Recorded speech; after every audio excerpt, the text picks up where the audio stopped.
qual é o desafio? É que quando olhamos para nós, somos reincidentes. Muitos de nós vivemos quase um looping diário, cometendo os mesmos erros de ontem e dizendo hoje que não vamos mais fazê-los, mas amanhã cometemos novamente os erros que dissemos que não íamos fazer e dissemos que não vamos fazer e repetimos.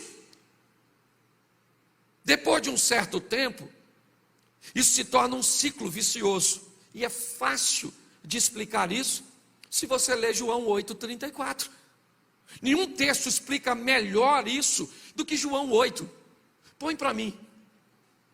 Respondeu-lhe Jesus: em verdade vos digo que todo aquele que comete pecado é servo do...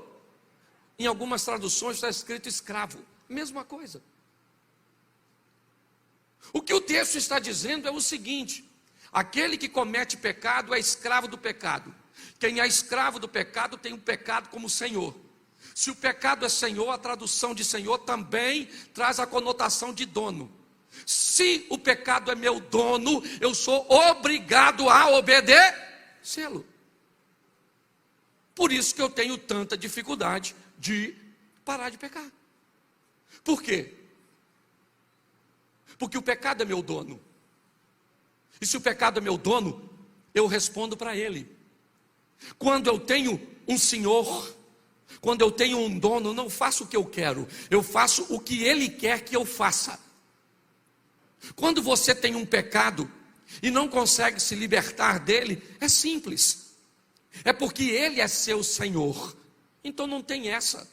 Ele é seu senhor, você não fala: ah, pastor, eu não queria gostar disso. Ah, pastor, eu não queria fazer isso. Ah, pastor, eu não queria ter feito aquilo. Eu não queria. E por que você fez? Porque ele é seu dono. O pecado domina você. Enquanto ele dominar você, esse é seu discurso. Entendeu? Essa é a sua exposição. Jesus está dizendo: aquele que comete pecado é servo, é escravo do pecado. Então, pastor, como é que eu vou vencer isso? É fácil. Se você é escravo do pecado, muda de senhor. Se hoje você comete pecado, por quê? Porque o pecado é seu senhor, o que você faz? Muda de senhor. Mas pastor, como é que eu vou mudar de senhor se eu sou escravo? O escravo não responde por si mesmo. Para que o escravo troque de senhor, alguém tem que estar interessado em adquiri-lo, em comprá-lo. Porque se eu troco de senhor, aquele senhor anterior passa a não ter mais poder sobre a minha vida. E aí 2 versículos depois desse, o próprio Jesus continua falando. Põe o 36. Se, pois, o Filho vos libertar, verdadeiramente sereis livres. Preste atenção. Você era escravo do pecado. Ah, eu não queria, mas eu faço. É mais forte do que eu. Esse desejo que eu não domino é uma força poderosa. Eu me envergonho, mas faço. Ah, mas que vida, que vida. O que é isso? Isso é o efeito do meu Senhor. O pecado é o meu Senhor. E como é que eu mudo de vida?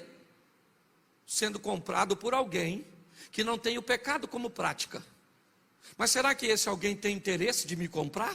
Essa é a pergunta. Pois é, o Filho de Deus subiu no madeiro, derramou seu sangue, e aí ele, olha, porque preste atenção, se você parar para pensar na proposta, ela é muito complexa. Porque se você era escravo do pecado, e o outro senhor te comprou, agora você é escravo desse senhor. Você só trocou de senhor. Mas esse Senhor que te comprou, te tirou das suas trevas, ou das trevas para a sua maravilhosa luz, ele diz o seguinte: se o Filho vos comprou e te libertou, verdadeiramente você é? Por quê? Porque enquanto o outro te obrigava a pecar, esse diz que você tem o pecado como opção. Você é livre. Porque é que tem gente que recebeu Jesus e ainda vive uma vida de pecado? Porque Jesus disse que você é livre. E você pode. Por isso que tem gente que diz assim: pastor, eu não preciso de igreja para caminhar com Deus. E eu acredito. Agora, se você quer me convencer que esse tipo de pessoa, que não quer compromisso com nada, vai entrar no céu, aí é outra resenha, para a gente bater um papo particular.